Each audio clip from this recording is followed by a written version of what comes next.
This is the year of the technological difficulty, so I never know if anything's going to work.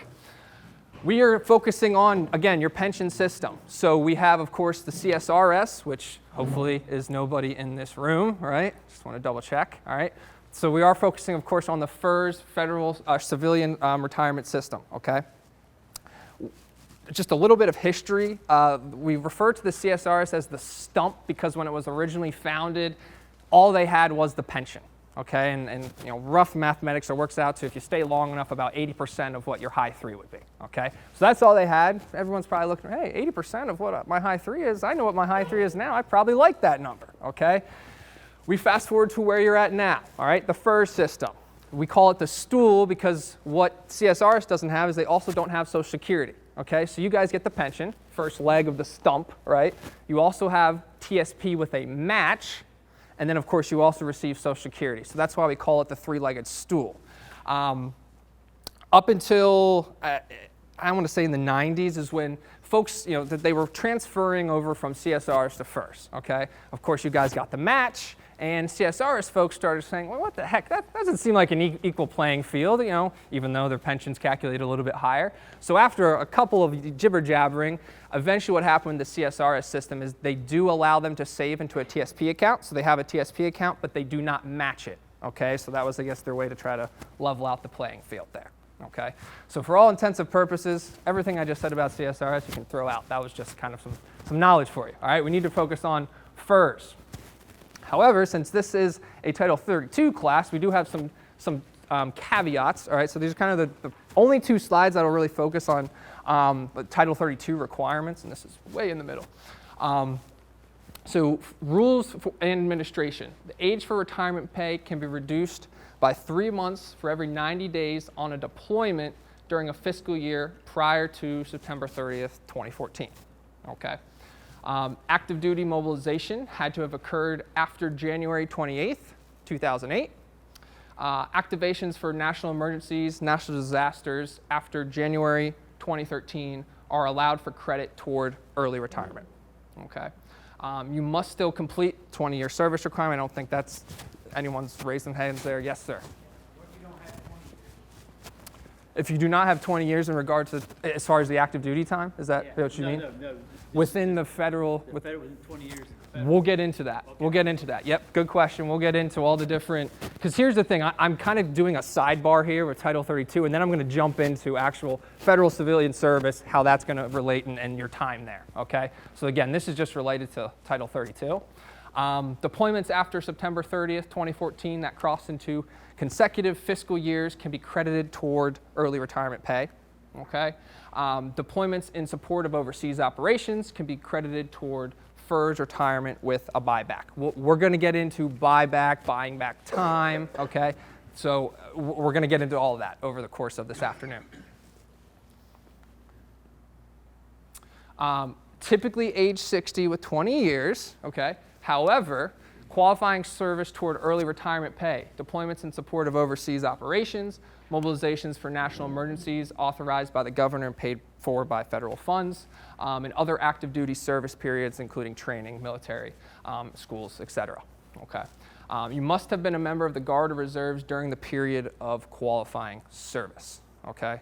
So I know that's a lot of kind of Title 32 stuff, which I'll be honest, this is, the third class we've taught with Title 32. So that's why, if any of you saw a sidebar note, there was someone in here that has a little bit of an inside track to that. So we're always trying to find out more so we can educate you guys better. This class is built by the federal employee for the federal employee. So I am going to take a moment here. I don't think Chris mentioned there's an eval form in all of the packets that you guys have here today, okay? We ask that you fill it out, one, just so that we know if we did good and if there's stuff we can improve upon so that we can help the next federal employee sitting in those seats. But secondly, because you guys all showed up today, thank you, you're entitled to a free report, okay? I'm going to emphasize the free part.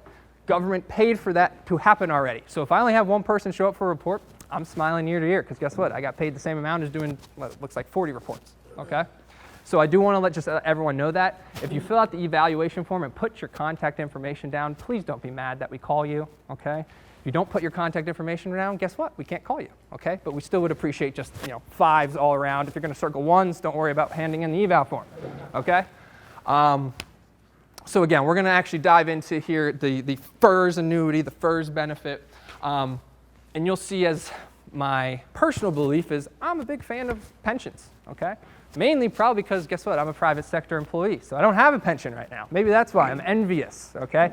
But I'm going to show, and we're going to walk through a couple of math problems, a couple of scenarios as to why I'm so envious of a pension and why I'm currently essentially trying to build my own pension, okay?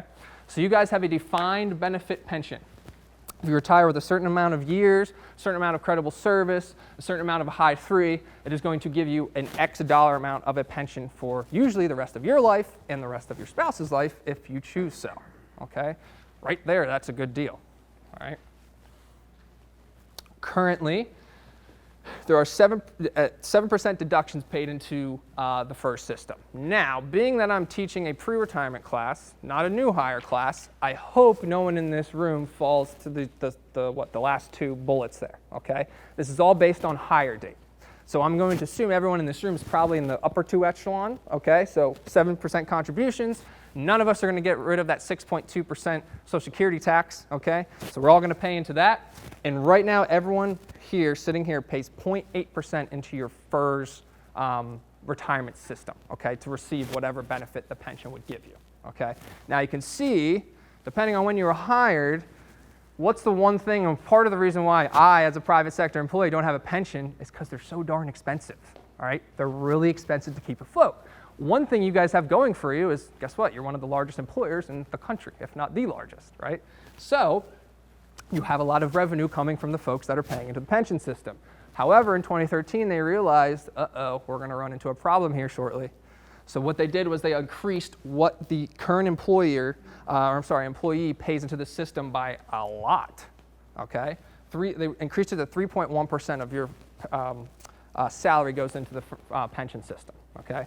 Shocker, the government messed up their math, probably forgot to carry a 1. A year later, they had to update it again, okay? So currently, anyone who's hired out after 2014 pays 4.4% into the pension system, whereas most folks hired before 2013 are paying 0.8, okay? So pretty good deal, all right? And I tell this people in my new hire classes, just because you're right, hindsight's 20/20, so when you see 0.8, you're like, oh man, I got a horrible deal. Wait until we get into the math of how much pensions produce and how much more I would have to save rather than that 4.5% that I'm paying into a pension system, okay? So this is where we'll get into actually the reason why. But the good news is you guys are grandfathered in, all right? So now all of the people they hire, moving forward, I won't be shocked if in a few years that number changes again for new hires. I don't know if anyone has any friends, family that are state employees, but I had a buddy, this was a couple years ago now, but when he was hired, he was the last hiring system or last hiring year where they're actually giving a pension to state employees as well. They're starting to change the way that this Pennsylvania state, they're starting to change the way they do their retirement system as well. So it just goes to show that, hey, pensions are expensive. Even state-funded programs are starting to try to shy away from that, okay? So I'm trying to show you you're in a really, really special spot with this pension. Again, high 3, age and amount of credible civilian service, which can be accredited to military time, unused sick leave. Okay, and we'll get into how to maximize maybe those dates or those amounts of time. Currently, the eligibility for requirement, all right, immediate no reduction, age 62 with 5 years, age 60 with 20 years, and minimum retirement age with 30 years. Okay, so that's usually, let me clarify. I made this mistake when I first started teaching. I will refer to minimum retirement age as 57. Anyone want to know why? Because it's the last date anyone could possibly be born. All right, I am going to refer everyone in here as young as possible. I made the big mistake of maybe assuming someone was one age and was way wrong on that, and I was never redder in my life. Okay, so when you hear me say 57, 57, please come back and check your date of birth to make sure that corresponds with what I'm saying, all right? But I will, for everyone in this room today, refer to minimum retirement age as 57, okay? I just want to explain that. So again, those are the ways you can retire immediately, no reduction. At a minimum, you have 5 years. You wait till age 62, you'll get a full pension with no reduction, okay? There are involuntary ways, buyouts, that sort of thing, where you could do 50 with 20 years or any age with 25 years. Okay. Then lastly, we have the early reduced. So this is minimum retirement age, right, 57, with at least 10 years in civilian service. Okay. Now, we'll get into a few caveats with that, but there's some, where I see that the most is maybe folks who came from a different career, worked for the federal government maybe towards the end of their career, because guess what? You figured you could earn a pension, right? So that's just as an example of where I see that. But I need you to be aware that you can collect a pension with 10 years, okay? 10 years of service and only being 57, okay? But there might be some deductions, reductions, things that come with that, all right? Again, we're going to get into this, but these are all things we're kind of setting up.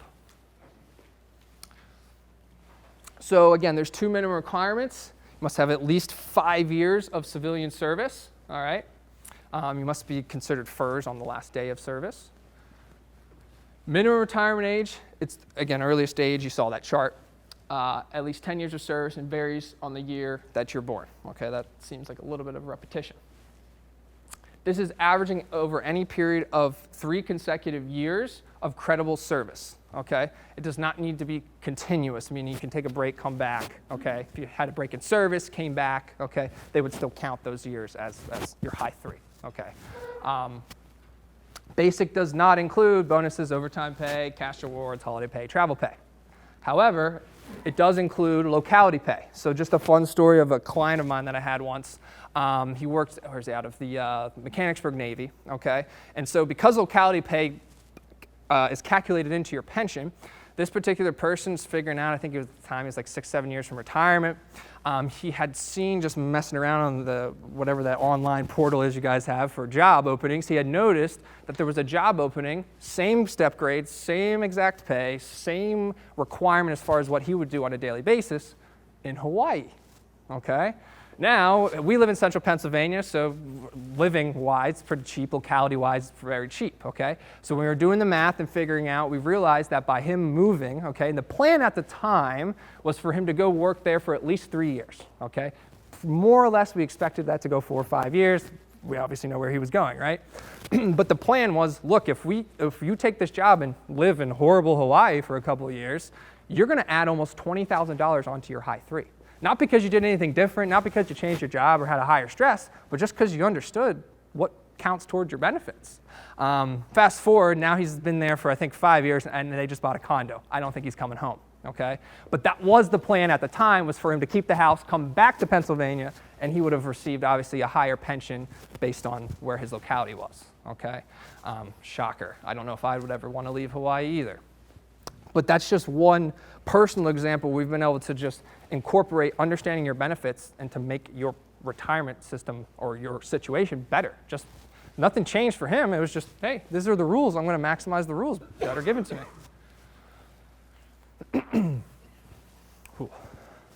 It's another thing. I'm usually used to having my water right next to me. I'm walking around.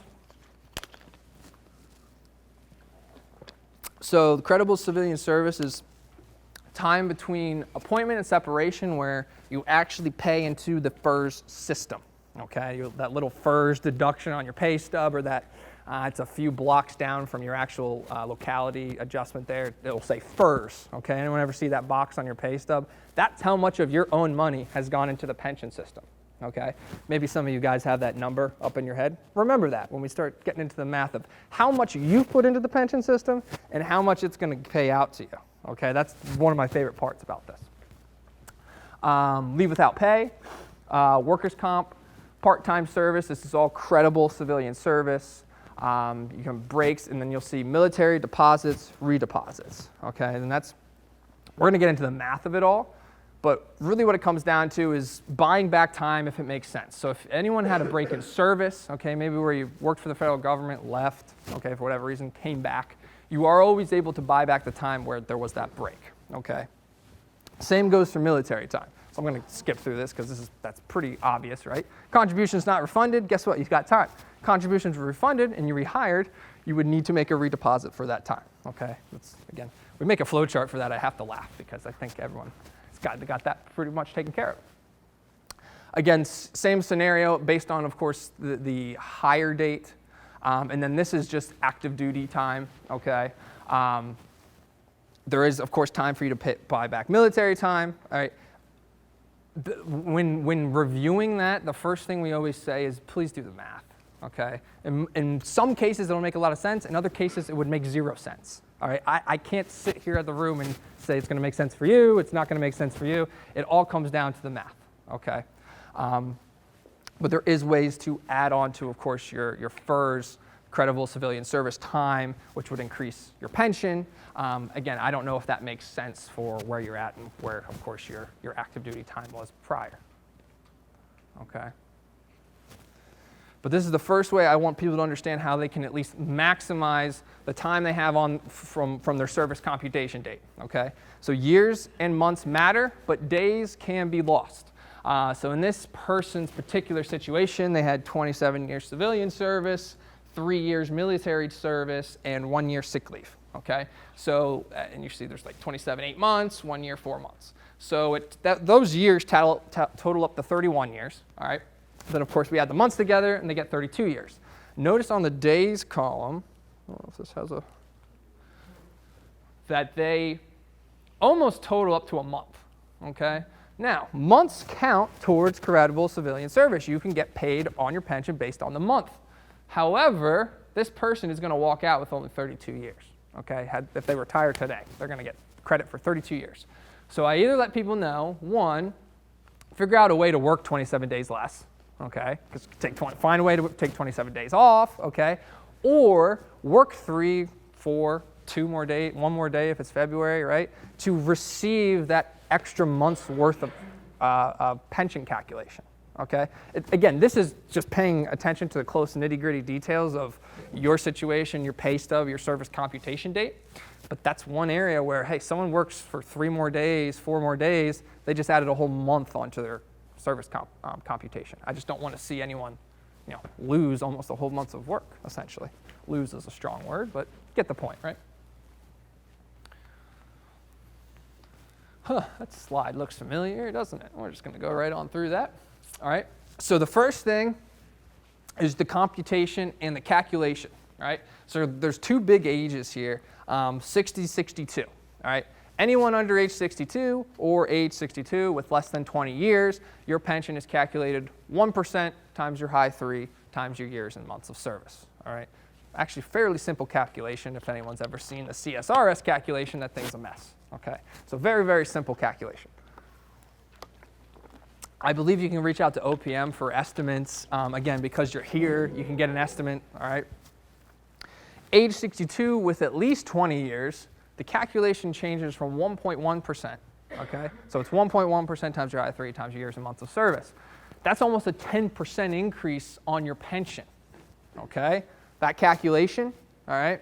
So, and we're going to get into actually the math and the breakdown, a few examples of, okay, what's that worth? Give me an example of someone where I can apply that to the real world, because that's the point of why we're here, right? We want to talk about the real world.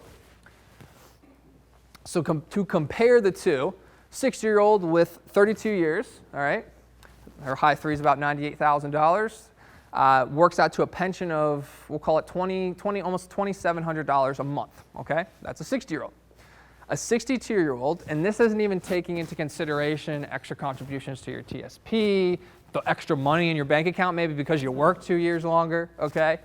But this is just saying a 62-year-old would then, of course, incur 2 more years, so they'd have 34 years of service. Their high 3, they worked a little bit longer, so their high 3 should go up, okay? And their calculation works out to 1.1% times high 3 times years and months of service. So in this calculation, right, this person added about $7,000 a year for the rest of their life onto their pension, okay? I'm never going to sit here and tell you guys what $7,000 is worth. We all have a different value of that $7,000. Apparently, Chris would spend it on Starbucks coffee, okay? So there's a lot of different ways for us to slice that apple, all right? And that's not my job. My job is not to tell you what that's worth. It's to say, okay, Patrick, thanks for letting me know what that number is. I will decide what that's worth. Because I bet some of you right now go, that's not enough to leave. I would leave for $1,000 more, Patrick. Get me out of here. So I know there's a different realm, okay? But this is for us to, again, try to put it into at least some sort of box for you guys of, hey, this is what it's worth. I don't know what it's worth to you, but it could be worth a lot. So things to consider to help maximize, all right? This could be buying back, again, breaks in service, military time. So this analogy works for anything when it comes to dealing with buying back time, okay? In this scenario, this person had 4 years to buy back, okay? They reached out to OPM, which sometimes can take a while to get how much you actually owe. It can take up to 6 months, I've heard. Maybe someone can tweet back, yeah, it took me a while too. Okay, that's just what, again, I don't know, because obviously I don't ever personally have to reach out to OPM, so this is just feedback I get from classes and clients. So again, it could take about 6 months until they get you that number. Finally, they get that number out to you. It's going to cost you about almost $11,000, okay? This person's high 3 was $100,000. If person retires at age 60, purchasing back the time would give them an additional $4,000 a year on their pension, okay? So this is when I say do the math, right? You're trying to figure out to buy back time or not, do the math. That's the first thing is, one, how much do I owe? Because that usually means I got to cut a check somewhere, okay?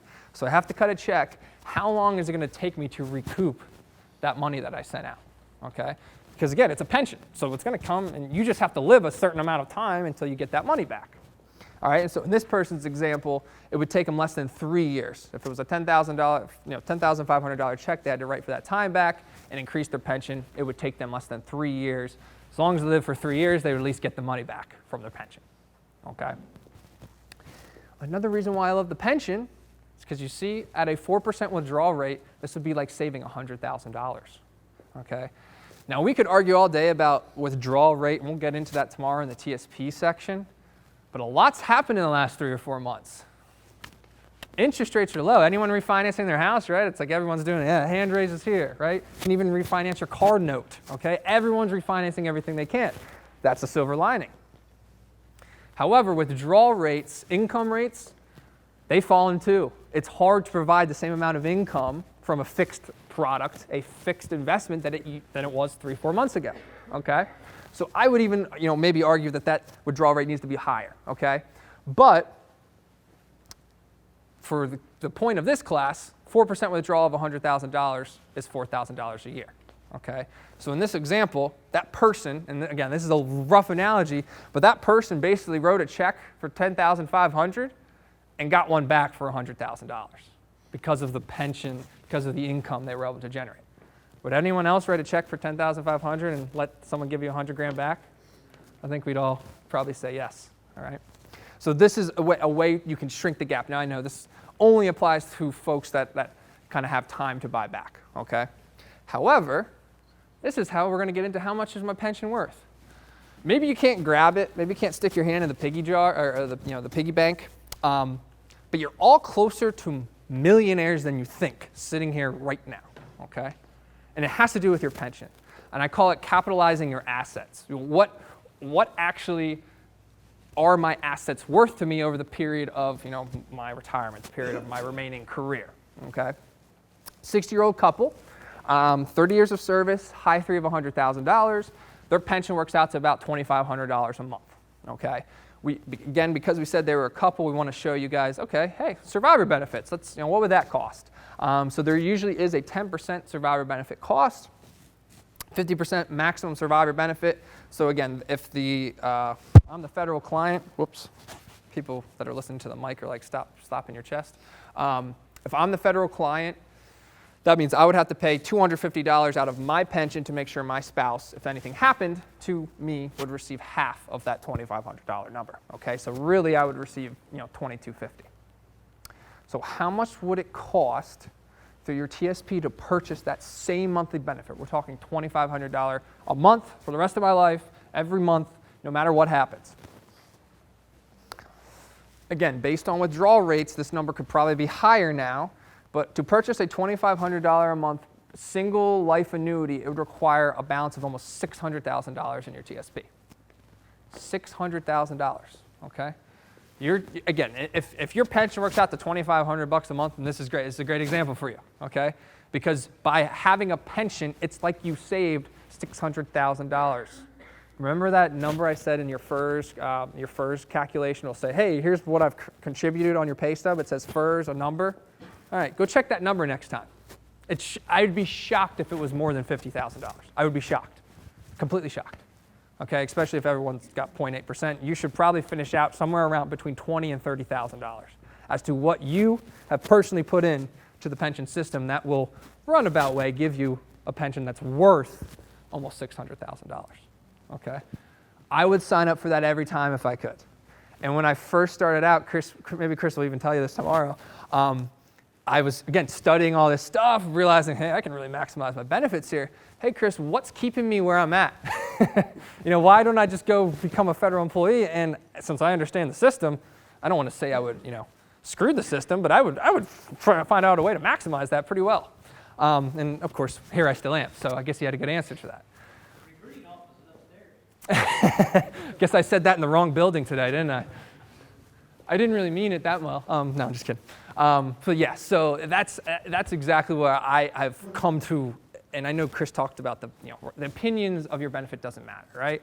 I love your benefits. I'm going to give you my opinion. I love them, and we're going to go through all the reasons why. But this is probably the biggest reason why, because I feel like everyone in this room has a step up on, again, I keep referring to myself as the private sector employee, because guess what? Most folks don't start out in retirement with a $600,000 pension, so to speak. Okay, so and if I could have it's almost 9 out of 10 times when we have a meeting with someone who's maybe come to this class and hasn't seen a financial advisor before, they come in the room scared because they're thinking worst case scenario, worse this, worse that, doom and gloom.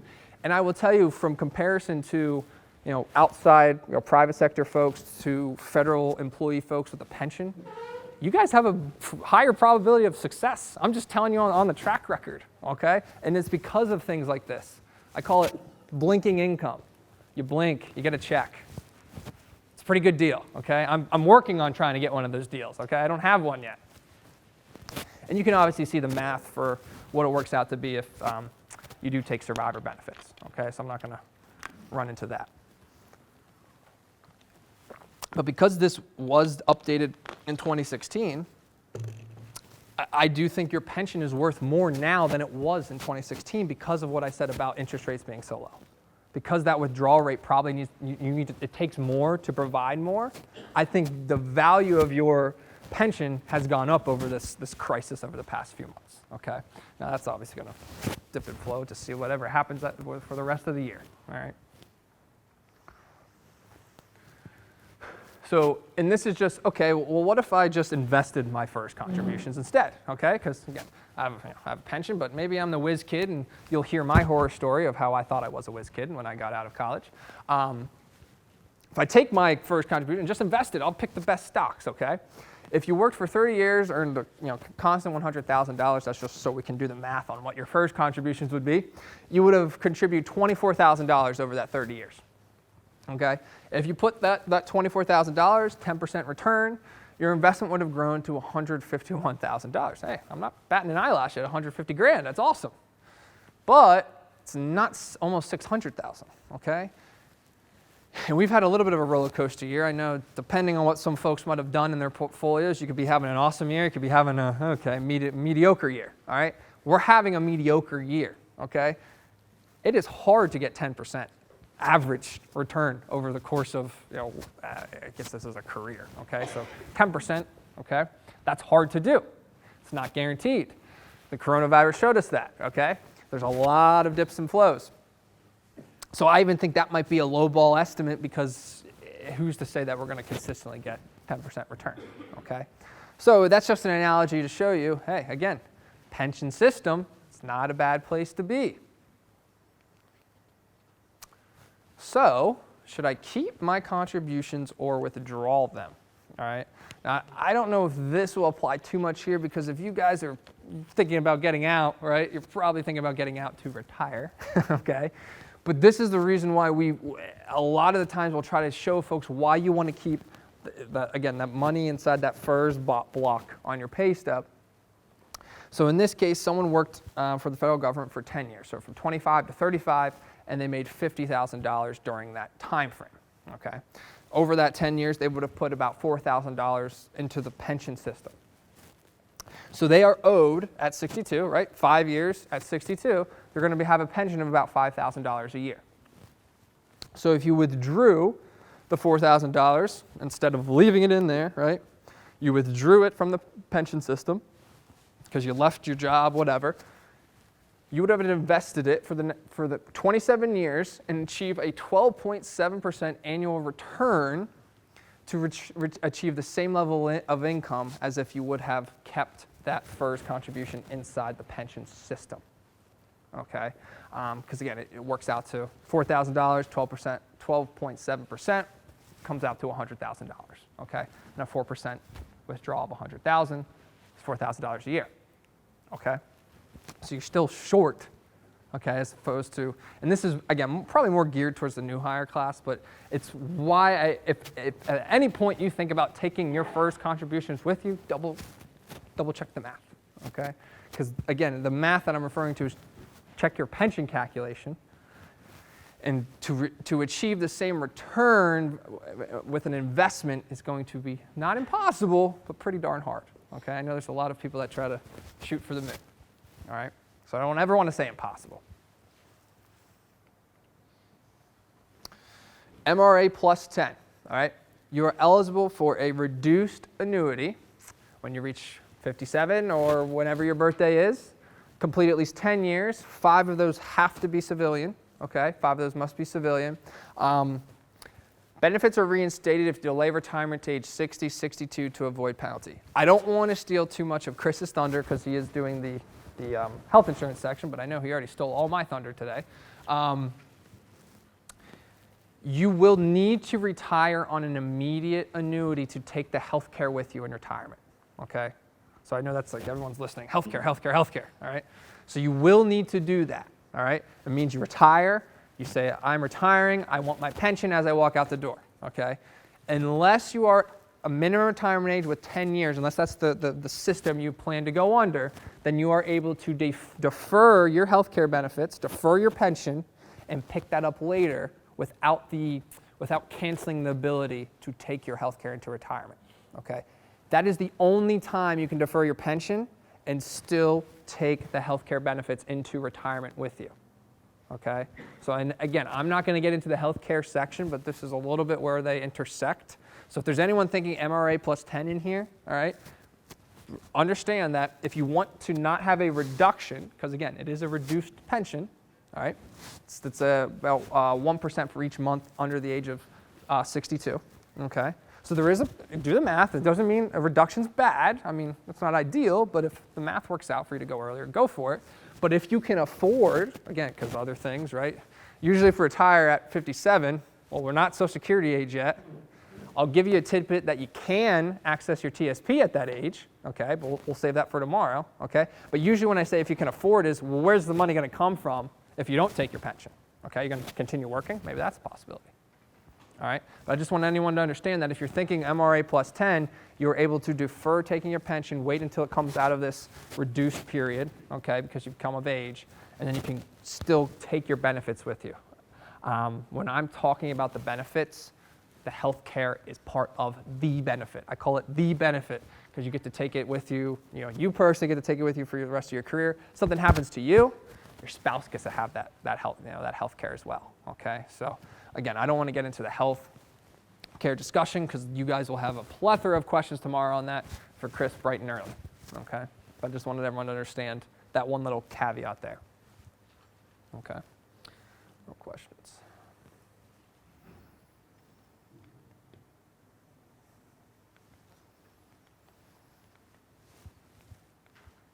There we go, okay. And we look at a lot of crossover points when it comes to finances, all right? So a 60-year-old retires with 15 years of service. It's going to help us kind of walk through maybe any of those folks that are thinking MRA plus 10. So you can defer your annuity, right? At age 62, you would receive $15,000 a year, $1,250 a month, and evaluate the need for life insurance, that sort of thing, okay? Choice B, right? They retire at 60, okay? Because they don't have 20 years yet, they're under the MRA plus 10 provision, all right? So he can receive that immediate annuity, but that annuity is reduced by 10%, right? 1% per month for every, or 5% per year basically for every year under the age of 62, okay? So 10%. So they would receive $13,500 a year. However, he does get this for 2 years longer, right? So I know Chris talked a little bit about life expectancy, actuarial science. I probably wouldn't have a job if we knew, okay, he got a ticker on his head, there's a ticker on your head. Oh, buddy, you might want to go home. That ticker, that's, so that I probably wouldn't have a job because, okay, hey, I'm going to die here. I'll spend my money and I'll run out here. It's easy, all right? Unfortunately, we do have to use our health. Do we take care of our health ourselves? Eat well, family history. Is there any bad blood in the family? That sort of thing does play a factor in how you make these decisions because we're making decisions based on life expectancy. All right, that's tough. Again, I don't have my crystal ball's not working today. All right. So these are the things when I say do the math in classic spreadsheet fashion, right?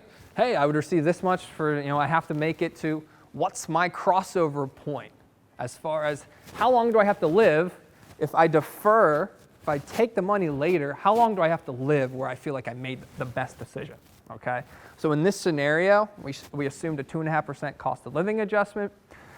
The crossover point would be age 77, okay? So this person who waited those 2 extra years to collect their full pension, at age 77 is laughing at the person who collected at 60 saying, haha, I finally made more money than you, okay? Again, I don't know what that's worth to you. I'll tell you how it's worth to me. 77, I don't care. I'm just letting you know. At 77, hey, I made it that far. I'm happy. All right? That's just personal belief. I'm just letting you know. That has nothing to do with the science, fact, anything like that. All right? So again, if you have, I have a few clients who, right now, he is 72 and his mother is 99. Okay? I mean, I have no reason to believe that he won't live to 100, okay? And his spouse is still alive and well and doing great as well. So, I mean, those are the kind of decisions like, yes, people live to 100 more often than they did 20 years ago, all right? I wouldn't be shocked if someone in this room lived about that long, all right? I'm not going to take any bets or anything, but I'm just saying. It's a much higher probability than it was many, many years ago, okay? So these are things to look at, all right? No, I do not know when your clock's going to stop ticking. So should I stay until age 62? If you stay until age 62 with at least 20 years of service, you are given a 10% increase on your pension. Again, without even adding all the other conflicting factors with potential high 3 increase, extra contributions to your TSP, your salary increase. If someone had a pension of $2,000, $3,000, or $4,000 at 20 years, at age 60, and waited, of course, until they reached that next milestone, you can, of course, see 2,000 turns to 2,400, 3,000 turns to 3,600, 4,000, they almost gain a whole extra $1,000 a month on their pension. All right.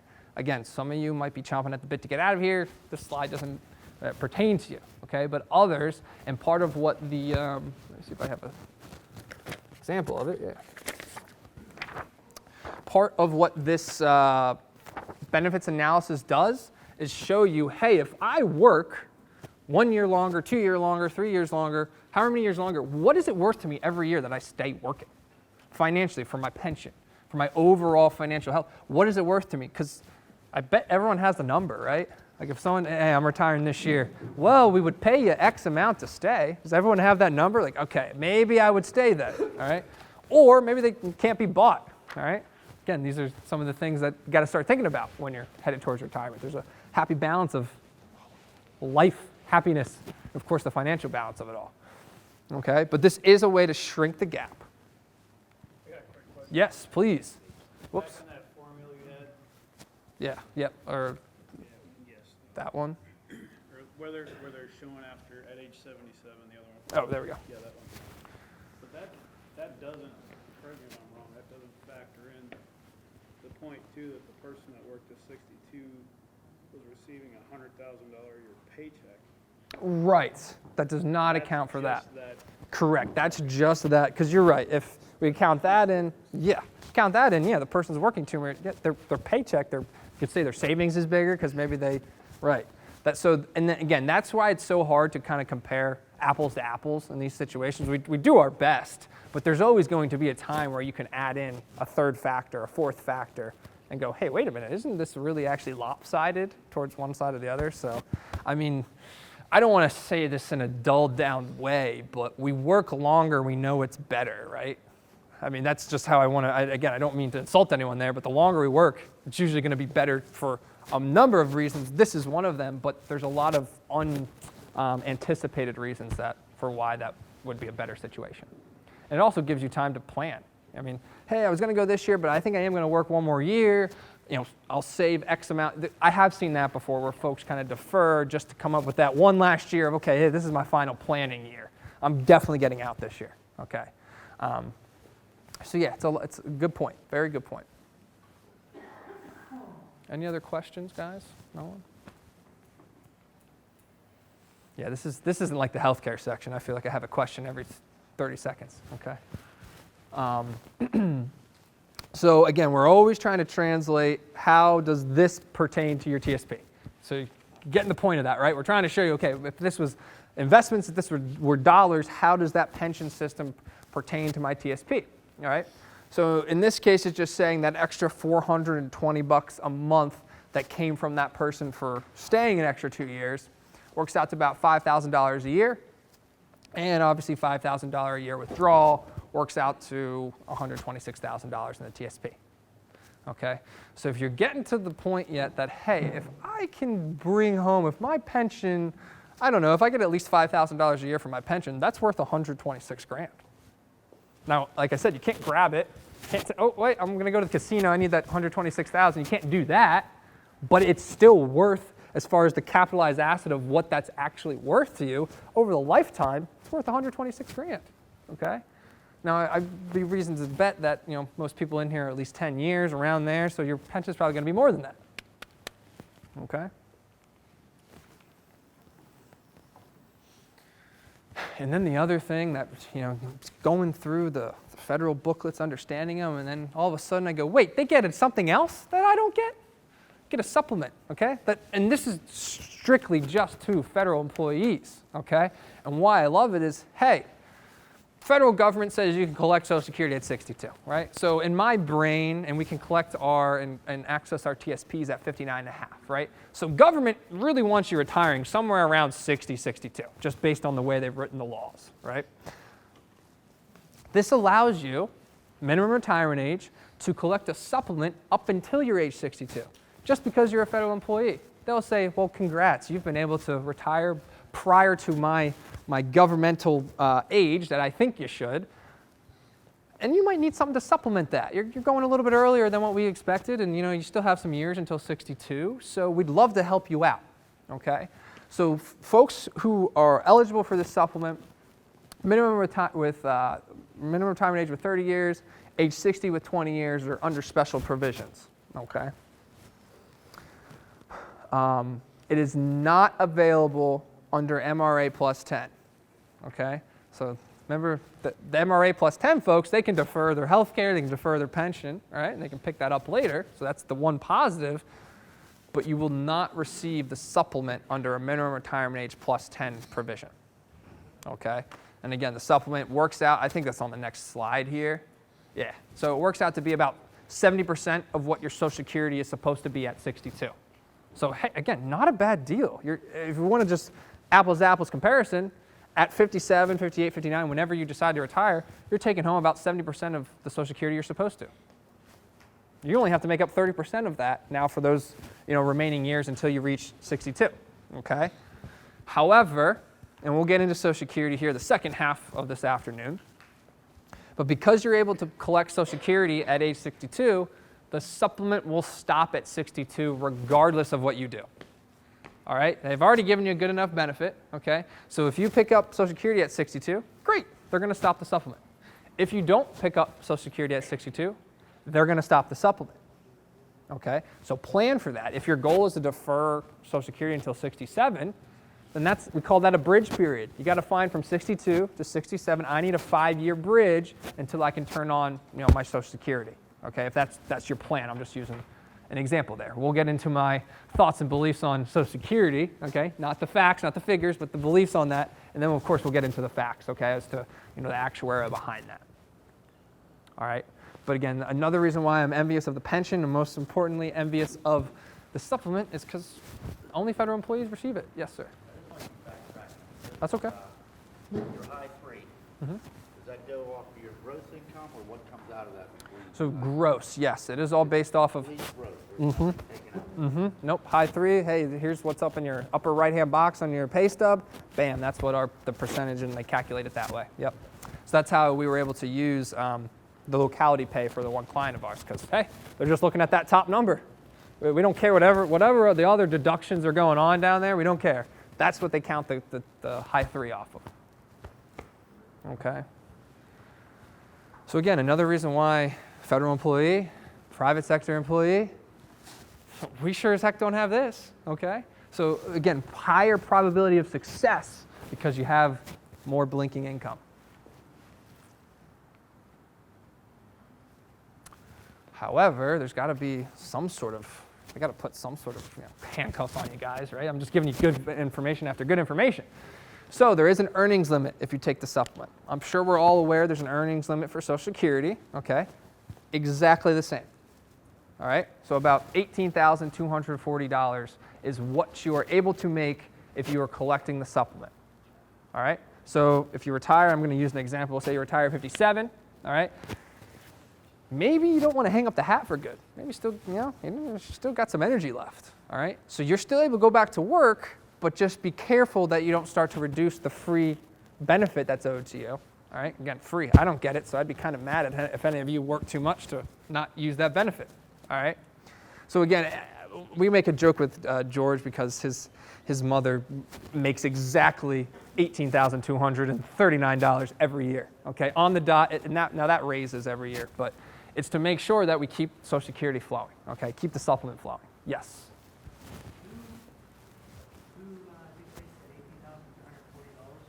Who dictates it? I know the government does it. I don't know what exact agency. I couldn't tell you on that, but I will tell you every year that does increase based on cost of living and inflation. I'm sorry?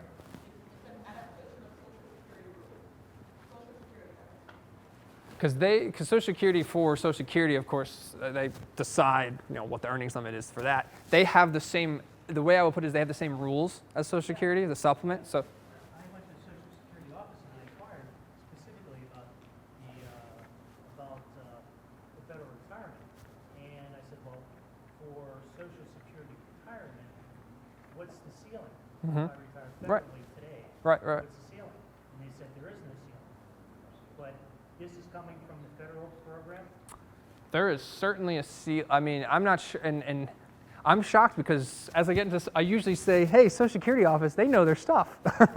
So because there's a ceiling, now unless they had thought, again, I'm not going to guess ages here, but unless they had thought you were 67 when you were going to collect Social Security, full retirement age, okay, didn't think so. So, I mean, yes, there's a ceiling. And I said, Right. she said, no, if you retire as a federal employee, there is no ceiling until you start collecting Social Security retirement.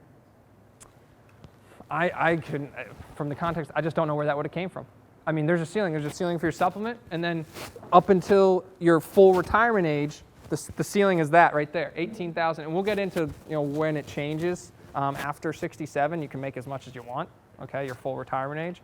But anywhere up until that, that's the number for supplement and for Social Security. I don't want to combine these two. They're two different benefits. I don't want to combine them together, but at least for that number, it's exactly the same as far as the earnings limit.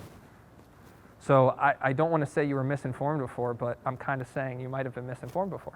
If that makes I sense. had a similar experience. I called them once. Uh-huh. They had no idea what I was talking about. Well, and because, Who understood the federal retirement system. right. And that was very encouraging.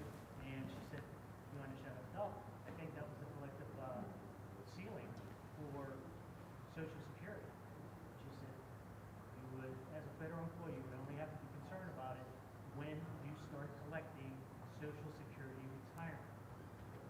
Which is correct. I mean, which is correct. You have to be receiving Social Security as an income before that, because it's going to deduct your Social Security check. Right. So, right. So you wouldn't have to worry about it until you start taking Social Security, but you still have that earnings limit while you're collecting that check, if that makes sense. So maybe I was Collecting which check? the Social Security check. If you're collecting Social Security, you can't make more than that. Right. Okay? That's only Social Security Correct. That's a fact. So this limit, so the earnings limit is until the age of 62.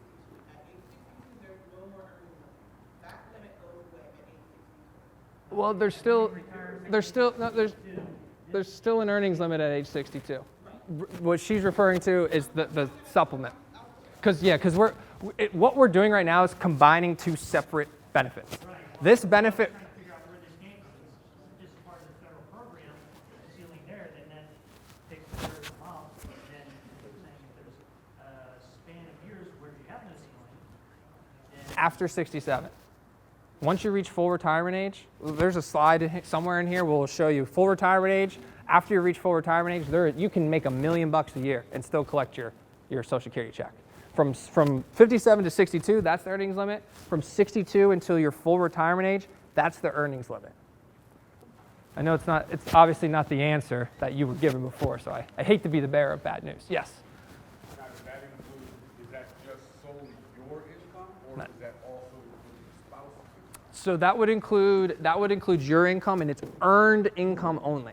So Strictly mine. and it's going to work. You're putting on your hard hat and you're actually going to work. It's not investment income, it's not pension income, anything like that. It is pure earned income. Because I'm talking to a bunch of pension holders. Your pensions might be worth more than that easily for within a year. Okay? So it's specifically earned income. Okay? And again, sir, I will get to that one section where it's going to show you, oh man, this is when I don't have to worry about making too much money. Okay? But it only pertains for when we're collecting the check. Okay? If anyone in this room plans to take the supplement, if you're sitting, yep, I'm going to retire at 58, I'm going to take that supplement, just remember, try not to make more than $18,240 a year if you do go to work after that. Okay? Again, we'll get into Social Security, hopefully clear that up for everyone, but I don't want anyone else getting that misinformation. It sounds like someone else had a similar situation. So I wish I could say that doesn't happen often, but it happens more than I would like. Okay? Any other questions on that, guys? We're pretty squared away there? Okay. So what should I consider when selecting my retirement day? A FERS voluntary retirement, so annuity begins on the first day of the following month. So if you retire August 2nd, then your check will come the end of September. Okay? So if you think about it, that's almost like a 2-month window of, hey, might not have a paycheck. Okay? So that's the first thing we want everyone to be aware of is, hey, we might want to just, again, have a bridge. It's really just a month and a half, but make sure you're prepared for that in between.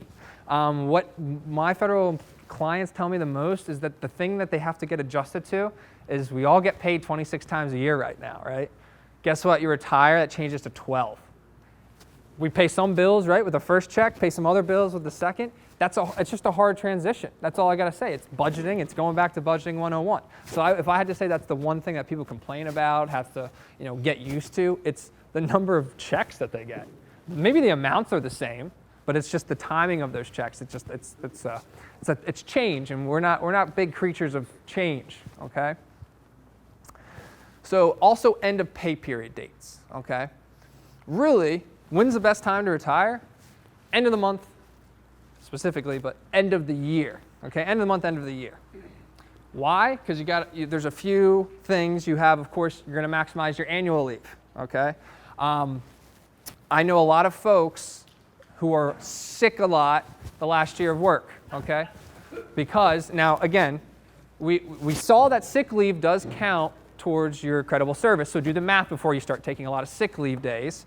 But you are owed, if you have, I think I have this on this slide somewhere, 208 hours or 240 hours of accrual or carryover and 208 hours of accrual, okay? So if you leave on December 31st, okay, last day of the month, last day of the year, you could have a max lump sum payout of 440 hours, okay? So if you can go through that full year of not using annual leave, I guess that's a bad joke now, my bad. I didn't even think about that. So if you can go through the year with just using sick leave, then you'll get a check. And I've seen in some cases $30,000, $40,000, $50,000 from the federal government because that time is worth money to you. Okay? Now the sick leave is also worth money to you, but you might want to do the math. It might not be as much as that check. Okay? So I don't say Patrick told us to be sick our last year of work, all right? I don't need that. I don't need that rumor spreading through the halls, okay? But it's just a way of how your benefits are laid out, okay? So understand, again, make sure you don't lose, of course, a whole 3 months of service time because you took off so much sick leave, but there's a variance here where you can actually make a good maximization of your benefits, okay? So a lot of questions we get, when's the best time to retire? End of the month, if you can, space it out to the end of the month, but ideally the end of the year. Also because what happens when let's say 2021 resets here? Fresh tax year, okay? Do you want a $40,000 check at the end of this year that you're currently working, or would you rather prefer that check to count on the first, on the next tax year where you're retired, where hopefully you're making less income, or at least less earned income? Yes, sir. How does it affect your, that limit for the supplement? Say you get a check for $20,000, how's that gonna affect the supplement? So that would, essentially what would happen is that's not going to affect your, because it's based on your retirement package there. And so they would actually count that as income earned and as far as part of that retirement package from the prior year for the supplement, if that makes sense. So they're not going to hurt you because they're not counting that as earned income because it's a pension. You can almost call it like a bonus, as you would. That's the best way I would say as an analogy from some, oh, here, end of the year bonus. So they're not going to count that as earned income for the supplement calculation. Good question. That does not go towards your high three. The annual leave payout or anything. Good question. Very good question. I don't know if anyone heard that. And hey, we're trying to maximize our benefits. Good question. Hey, let's try to squeeze more juice out of the orange. I don't blame you. That does not count towards your high three. So if you save up, this big massive check towards the end of the year and you get a $40,000 annual leave check, that does not count on top of your high three. Okay, so you're not going to. Just so everyone's aware of that. There's tomorrow's section. I have a feeling something might pop out to you where you're saying, "Oh, but I'd love to do this too." Chris will cut you off too. But it's good. I like that. That's where our brains are headed because it means you're thinking, "Hey, how can I maximize all this stuff?" All right. But that's just the theory as to why you want to wait. You thinking about it? No. Question? No. Okay. Is again the tax implications. Okay. And that's something obviously we want to pay attention to, and we're going to get really into a lot of tax strategies tomorrow with the TSP and the investments. Okay. Anyone divorced? Okay. I can say one of the easiest ways to just make sure if you are divorced that your retirement goes smoothly is making sure you have a qualified domestic relationship order, okay? And make sure that thing is hammered shut, okay? That thing has got no loopholes, it's got no loose ends. Please quantify as much as possible. We've just, unfortunately, I have a lot of great stories, I really do, but unfortunately this does run into our purview sometimes. I've seen, very well-written quadros, and I've seen, I don't even know, did they hire the lawyer off of eBay type quadros, okay? So please quantify as much as possible. How long was the relationship when they saved into the TSP? Or are they owed anything of the TSP? Are they owed any pension income because of XYZ? Please quantify. Say yes, say no. Because if there is vagueness, one thing I have learned about lawyers over my career is they're good at finding vagueness. Okay, they're expensive. Number one, that's the first thing I learned. Second is they're very good at what they do. Okay, so please do not leave any vagueness or up for discretion, okay? Survivor benefits, all right? While employed, of course, pre-retirement and post-retirement. So you have survivor benefits if you die while you're employed, so that's everything here on the orange-yellow block is if you have less than 10 years of service, you're eligible for your basic employee death benefit, which is equal to 50% of the employee's salary, or high three, whichever is greater. And this is a horrible way to look at it, but because you're younger, when you're going, they give you a lump sum payment for 2020, it's $34,000. So again, it's horrible, but it's like a bonus because you died young, okay? If you have 10 or more years of service, you get everything in this box plus the green box. So eligible for, of course, the death benefit, but your spouse would then be eligible for a 50% survivor annuity based on what your pension would have been calculated on at the time of your death. Okay, so it's going to be a little bit of a smaller pension, but hey, they still get something. So that's, I think, pretty incredible. And then we'll get into Social Security, but they would, of course, then have widowers benefits, and they have access to the supplement as well. Okay, so for what you need to know as a federal employee sitting in here being employed is that your butts are pretty good darn covered while you're still working. As far as the benefits, not that they pay to your family, but will continue as far as a pension and that sort of thing for your spouse as well, okay? And there's no reduction due to age or anything like that. If there's a death, they pretty much say, hey, all those rules that I've been telling you about, throw them away. Okay, let's focus on what's important. All right. So we have 3 types of people, I guess you could say. Former spouse with court order, current spouse, or insurable interest. Those are the only 3 types of people you can leave a survivor benefit to. Your kids, nope. Grandkids, nope. Okay? It has to be someone who, in the case of an insurable interest, is financially dependent upon you, is not a child, okay, is not someone of relation to you, okay? Essentially, it has to be a common law marriage type situation. Financially dependent, live together for a while, that sort of thing. The real life example I will use where I see that the most, if folks met later in their careers, okay, later in life, stuff happens when we're young, right? Maybe we'll rack up a little bit of credit card debt or a lot of credit card debt. What happens when we say what's mine is yours? Credit card debt's ours too, okay? So some folks will not get married specifically because, hey, if I die, guess what? This whatever mountains of debt's now yours, okay? So that's, again, I always try to bring some sort of real world explanation into it. That's the most common time I see insurable interest. You'll see why most people don't do that, okay? There's a deduction that has to do with that. Current spouse, obviously most common. We'll get into the situations with the former spouse and why I don't see that too often. So if you're married at retirement, of course you can do former spouse with a divorce decree or current spouse, right? And you have full survivorship or less than full. And here's the funny one that I still to this day amazes me. You can do a combination of your current and former spouse, okay? So your current spouse will get a pension, your ex-spouse will get a pension, but the only way the ex-spouse gets a pension is your current spouse has to sign off on it, okay? Hey, something, I don't know. Even ask Chris, he has never ran into this situation. He's been doing it just a little bit longer than me, okay? Just a little bit. So I always find that fascinating. Every time we teach a class, I ask Chris or George, who's one of our other partners, has this happened to you guys yet? Because I'm waiting. I'm going to do this long enough. Someone's going to say, I got him to do it. And I don't want to know how they got him to do it. That's all I want to know, all right? You keep the rest of the information out of it. But you are able to do a combination of both, okay? Insurable interest, if there's no survivorship annuity provided at the time of death, your spouse does not get health care, okay? So that's a biggie. That's one of the other times my section kind of crosses into the healthcare section. But if healthcare is important for you, you'll get it because you have a pension. That's great.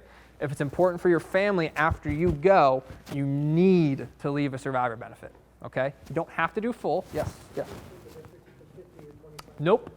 You just have to leave something because what the government doesn't want to be is a bill collector, okay? They like to, even if it doesn't cover the full amount, they will eventually send you a bill. I don't want to mislead people there, but they like to have a deduction first. Hey, let's say your pension 25% is only $500. Let's say the healthcare costs $750.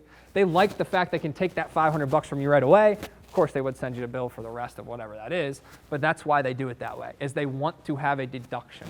That just keeps revenue moving, right? Hey, I have a pension, I take from that pension, and we keep it moving, okay? So again, I repeat it when they're important. Please leave a survivor benefit if healthcare is important for your spouse, okay? You have 50% or you could do 25%, okay?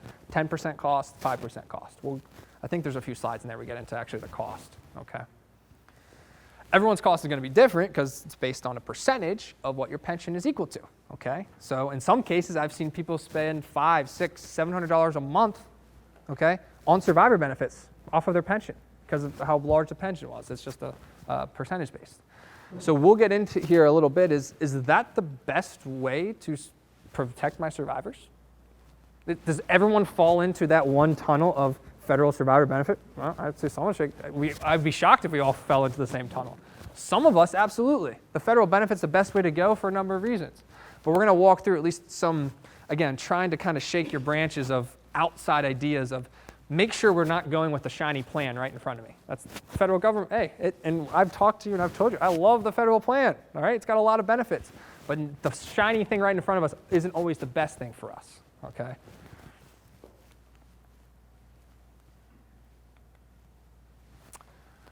And here's why you don't see insurable interest too much. What are they trying to prevent? Someone older going out and marrying someone probably 30 years younger than them, okay? What have we talked about, right? Pensions are expensive, all right? So they sure as heck don't want someone being able to put someone on as their survivor that might be 30 years younger than them and they can, collect that pension for, 60, 70 years, okay? That would be a detriment to the pension system. So if there is anyone who is an insurable interest, there is an age reduction. So, older or same age is a 10% reduction right off the top. And then, of course, the difference in age as they get apart, the reduction grows. Okay, that's, again, to protect your guys' pension. All right, make sure we don't have anyone collecting a pension for, like I said, 60 years. Okay, and now here's where, of course, we get into just a little bit of the cost. So like I said, if you do a full survivorship pension, 50% for you guys, it's going to cost 10% of whatever your monthly pension is or annual pension. So in this case, they have a $31,000 annual pension, 10% because they're doing 50% survivor benefits. It's going to cost them $3,100 a year to make sure that out of my pension, if my spouse is going to receive a pension if I die, that costs me $3,100 a year, every year. Okay. What do we get back if I go first? Or I'm sorry, if my spouse goes first? Peace of mind, right? How much is that worth? I don't know.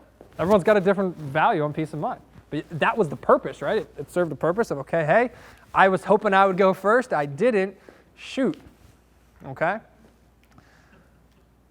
And this is just 5%. I'm not going to beat that down to you, okay? So we'll get into some scenarios of, well, if my spouse goes first, then how can I have a double-edged plan to make sure that there's still a benefit, okay? Because this is just how I feel about it. If I pay money for something, I better get a benefit or my family better get something for it. I don't want to see money go out the door and never see, bye money. Does anyone like to wave goodbye to their money?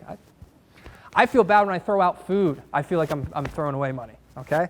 That's how I am, all right? My fiance the other day was like, you're going to eat, I kid you not, I saved pancakes, okay? I put pancakes in the fridge because I thought I was going to eat it again. Obviously a week later, and you're not going to eat this. No, because I feel bad. I feel like I'm literally taking $1 and putting it in the trash, all right? That's just a little bit of my personal thoughts there. But you do, the baseline though is you do get the health care. Correct. So you can't discount that. No. Because without that, without the SPP, there is no health care. Zero health care, correct. So that's a huge decision. And which is why we show, hey, maybe the full survivorship is because our spouse needs that income, right? Part of it's because of the health care, absolutely. But maybe it's because the other, whatever the dollar amount is, they need the income as well. That's why they have 25% survivor. So that, where I look at that is, hey, guess what? Healthcare is getting pretty expensive. What's going to be eaten up? Your pension or your survivorship pension is going to pretty much be gone because the healthcare is going to take a big chunk of that, okay? So you're exactly right, is when you're looking at the survivorship plan, the first thing you're analyzing is healthcare. Because I know if you have a state employee, I don't know if anyone's married to a state employee, but I know you guys have healthcare benefits for the rest of your life as well. So it's understanding, of course, the situation of where you're at, do I need to leave one? Now, I assume everyone in this room would need to leave a survivor benefit, because I'm assuming everyone in this room, healthcare is very important to not just you, but your spouse, okay? That could change, and maybe your spouse has a heck of a healthcare plan, that's great. But that's the first thing. So really, I would say in this room, what are we deciding to? Between the full survivorship or the partial. That's the biggest decision. And 9 out of 10 of you, that's going to be your decision. Okay, so special retirement supplement, that's the first supplement, all right?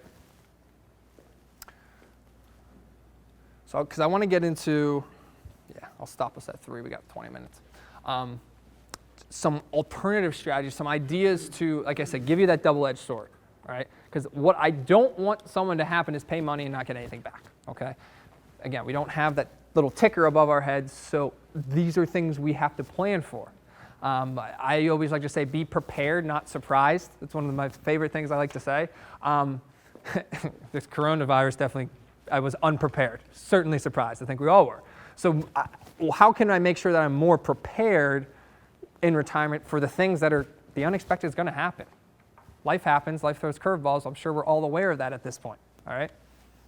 So how can I make sure that, hey, no matter which way this curveball, or he's throwing a slider or a changeup, whatever it is, I can actually hit the ball, all right? So we try to stress test, and this is actually something, or basically an activity that we actually do with our clients, okay? And it's figuring out 3 main outcomes. There's only 3 things that are going to happen in retirement as a federal employee. 1, we both go relatively soon. And I'd argue, hey, that'd be pretty, that's the easy way. Hey, I go, my spouse goes pretty shortly after me. We don't have to worry about making money last. Ideally, if we go at the same time, that's probably the best situation for almost, I'd say, everyone in here. Because all those worries of making money last and the health care and all that stuff kind of go away, right? Spouse dies early, and I, being the federal employee, live a long time. This is going to sound horrible, but if you have a survivor benefit, your spouse dies first, guess what? Your paycheck goes up, okay? It's horrible, but it's the truth, because you don't have a survivor to pay for anymore, all right? So I'd argue that, again, I'm the federal employee, I have blinking income, right? That probably wouldn't be the worst case either, because, again, where I sit, your spouse needs you guys. Everyone in this room. I'm assuming your spouse doesn't have a pension, okay? So everyone here can sleep nice and sound at night because your pension is worth a heck of a lot to not only you, but your spouse, okay? So that's why I said usually in a federal employee household, the one that's the most that will be the most for at loss would be I, the federal employee, die first, and my spouse now has to live a long time. Because what is she living with for a long time now? Half of the pension that we had calculated we were going to receive together for at least, X amount of years. Half of the Social Security check, right? Because you can't collect 2. The higher one stays, so that, maybe that would benefit her, but you're still missing roughly half of the income that you had planned to take together for a long portion of your life. Okay? So I would say, even this could apply to even private sector, anyone, but if someone who has a pension dies prematurely or earlier than expected, that's the worst case scenario for folks sitting in this room. Or I guess you guys are fine because you're buried in the dirt, but for your families, right? That's what matters, okay? And it's the worst case scenario for them, okay? So we want to walk through, just look at those 3 scenarios and what's the most advantageous way for you guys to kind of plan. So with the federal plan, and just to be clear, I'm not saying one's right or wrong. Nothing's right or wrong, okay? Those are all the disclaimers we made you see before the class, okay?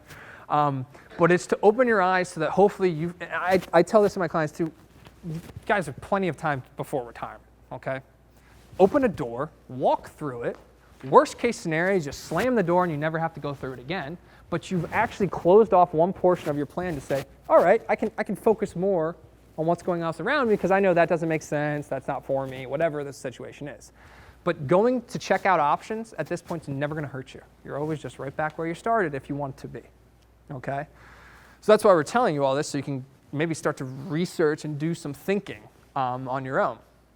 Federal plan, the contingent beneficiary, children, charities, grandkids, all right, they get nothing, and the money up to that point is lost, okay? But what do we gain? We gain the health care, we gain a pension for our spouse, okay? So those are, of course, what we gain.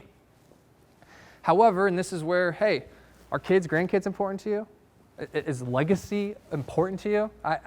It's always half dozen one, half dozen another. I have clients that want their last check to bounce, then I have clients that want to leave $1 million to the kids, okay?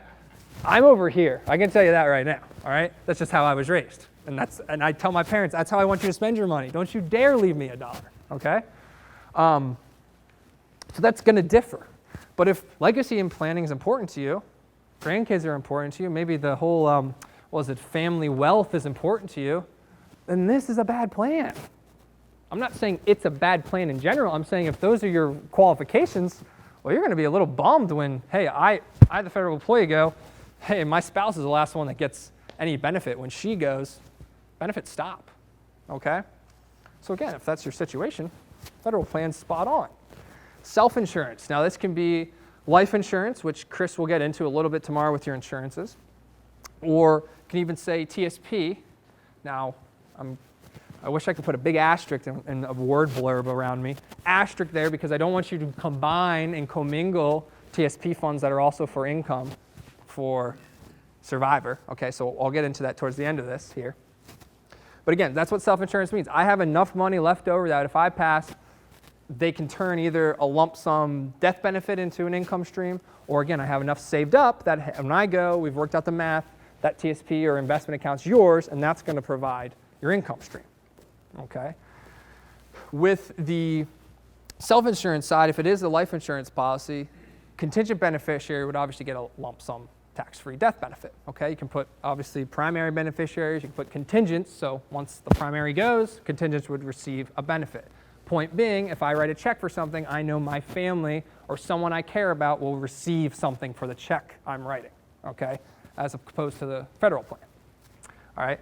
The other is this federal plan is all taxable, okay? It's still got to go through, I call it Uncle Sam's sticky little fingers.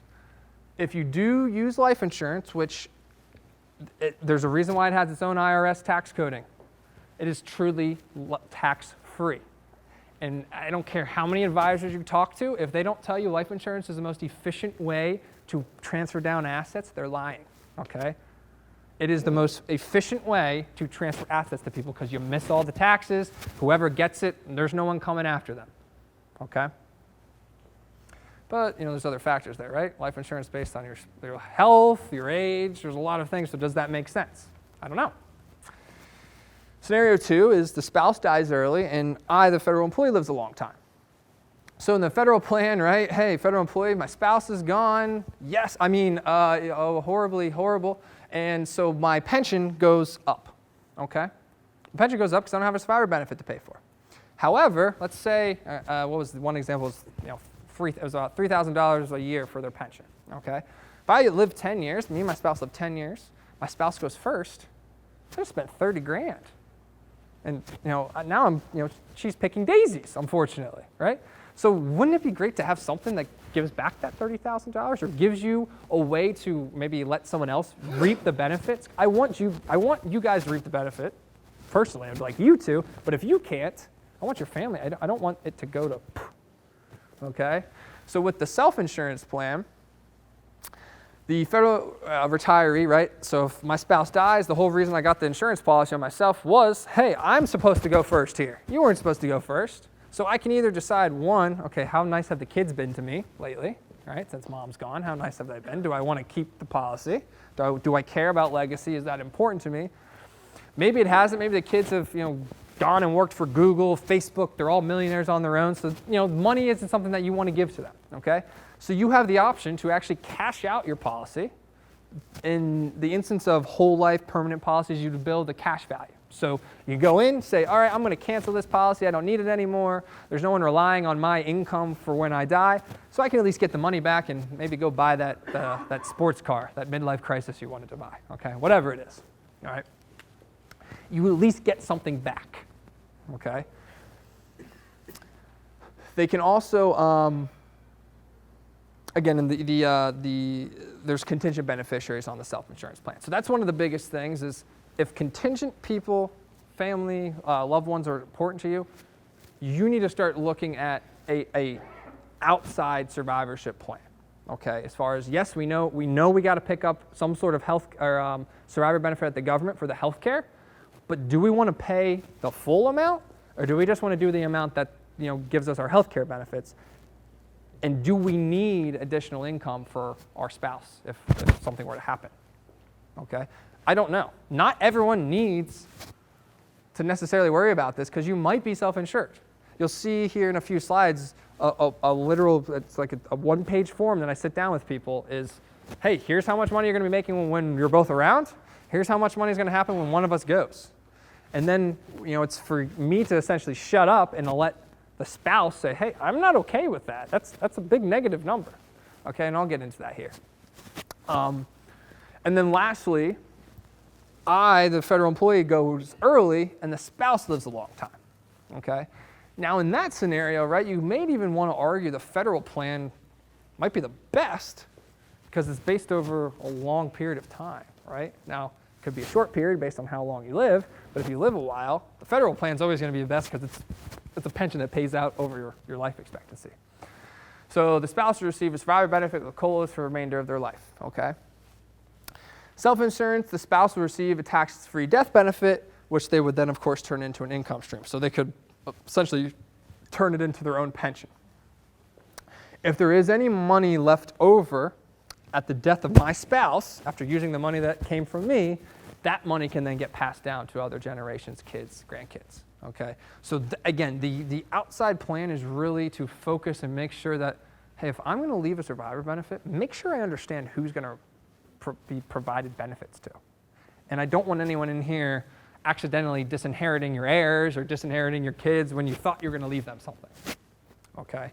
So just remember, federal plan, it's you and your spouse. That's it. Okay. So why we talk about being careful. I couldn't tell you how many times people walk into our office and going through the numbers.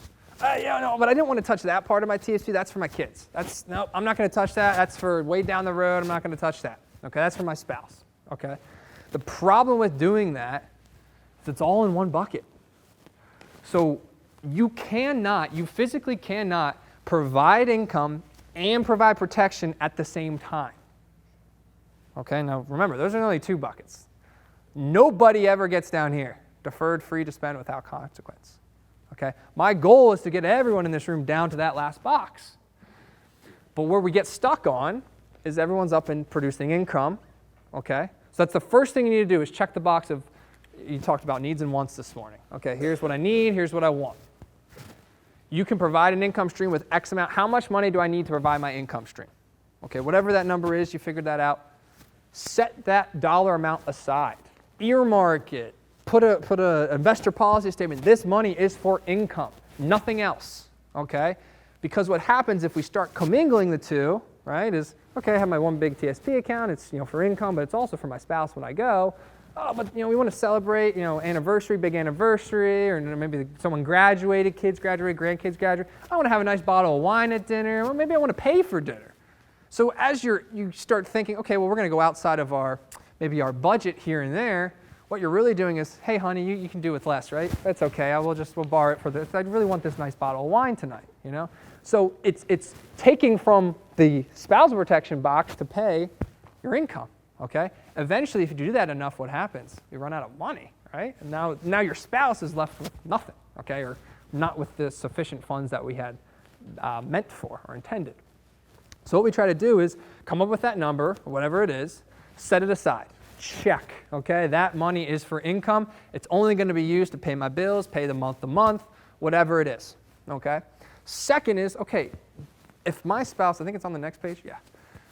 So if me and my spouse are sitting down and we can see when I'm alive and well, we're both alive and well, $8,000 a month is coming into our house. Okay, great. We're happy with that. We're living our lifestyle.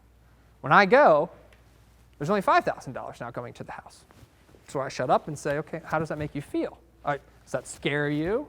And because I know this is a morbid way to look at it, but one less mouth to feed is less money, okay? So those are also things you've got to calculate in is, okay, maybe I was the spender, okay, and she was the saver, or vice versa. This is the first place to start. How much money am I going to be left with if I'm on my own versus when we're together? Okay? If they look at that number and go, yes, you know what, I would feel better if I had the same income, while we're around, while we're both. That $8,000 number, here's the lifestyle, I really need that. Then we start talking, okay, well, how much money do I need to provide an income or to make up the difference of $3,000 a month if I'm gone? Okay? I don't know what that is. It's all called a math equation and figuring that out. But we set that aside. Okay? Now, I'll come into a few suggestions on what that actually looks like, right, here in a little bit. But providing protection to our spouse can be a life insurance policy, can be an investment account. Maybe it's 200 grand set aside, here's for you. But what did I say is the most efficient way to pass down assets, right? So what if it was an investment account that you just peeled off the interest every year and bought a life insurance policy on yourself? So in theory, hopefully that investment account's still there by the time you pass. But when your check cashes, because guess what? All life insurance checks will eventually cash. They, of course, get that benefit on top of maybe hopefully that investment account. And so the goal is you can spend, if you've already set it aside, income, check. I set aside whether it was a life insurance policy or a separate account that's specifically for my spouse, which means I don't touch, do not open until Christmas, do not touch until I die, okay? That's what that's for.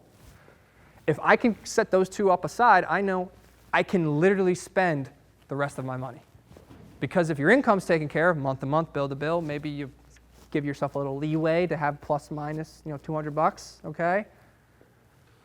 If your bills are taken care of, your spouse is taken care of, go and enjoy the money. That's the whole point we do this, is I'm not sitting here, if you probably think, call your advisor, it's like, no, you can't have it. Nope, not today. Call me back in a year.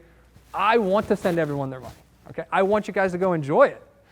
But you have to take care of the two biggest things that people try to combine into one pot a lot. And then towards the end, their spouses, oops, we had a little bit too much fun in retirement, which is great, but what now if your spouse lives to 100? I know Chris already stole this line, but good news is we're living longer, bad news is we're living longer, all right?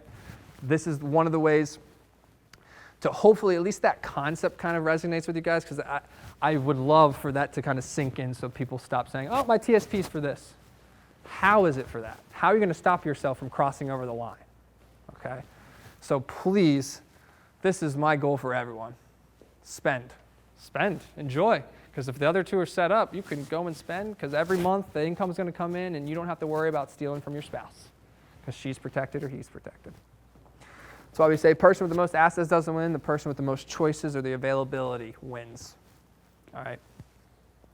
I know it looks like wealthy people win all the time as far as their assets, but it's just because they know how to pivot them. Sure, the extra amount helps, right? But it's because they have all these options to pivot between this, that, and another, and we can do that all the same. We're just a little investor, but we can do that all the same by maximizing, of course, the options in front of us. That's why I said open a door, check out the option. Doesn't make sense, close it. Never go through it again, because you're segmenting down your options there and ideas, okay? So again, that's something this sheet right here, we literally sit down with people and of course have their numbers written on it, and it's a good way to start that conversation of prepare for the unexpected, okay? So how do you bridge the gap? Phased retirement. I can honestly say I haven't seen too many folks do the phased retirement situation. Oh, I'm getting heads. Perfect. So I think I might have been, I don't know. I've been telling people I jinxed this, okay? Because I don't know if we have it. It might be in Chris's section. Yeah. So you'll see we have a slide in the section tomorrow where it shows the past 5 or 6 years of healthcare increase. Last year it was, where is it? Oh, it doesn't say. Last year it was like 1.6%, okay? Every year leading up to that, we've been at like 4, 5, 6, 7% as far as what the healthcare costs have increased, okay? So I was teaching all last year, and I said, well, if you look at the chart, maybe we figured it out. Maybe we've, slowed down our healthcare costs because, maybe we've caught up. And then this year they announced, I think it's almost a 6% increase for 2020. So I'm sorry if I jinxed everyone. I was telling everyone it's going to slow down, all right? Since 1999, your total cost of living adjustment has increased by 35%. As far as if you made the same, you now make 35% more now. So hopefully you don't make the same since 1999. However, FEHB has increased 152% over that same time period. Healthcare costs are not going anywhere. They're obviously coming out more and more, and they're probably going to be more expensive as we go forward. On some of these reports that we do, some folks are paying more in healthcare costs than taxes, okay? It does happen, all right? So it's something that I believe will be a topic of probably every election moving forward, because I don't know how long that lasts, okay? Or what the solution is. Couldn't pay me enough money to be a politician today, okay? Because I have no idea what answers that question. But I can tell you that this is something we need to be prepared for, because that gap looks like it's only widening, okay? because I jinxed us, I guess. And again, Chris is going to get into the healthcare section as far as diving into all your insurances, because I know you guys are probably kicking yourselves like I have all these questions about healthcare, all right? But we're going to get into Social Security. Give everyone like 5 minutes. Just kind of stand up, stretch. I'll start at 7 minutes. I'll start at 3:05, okay?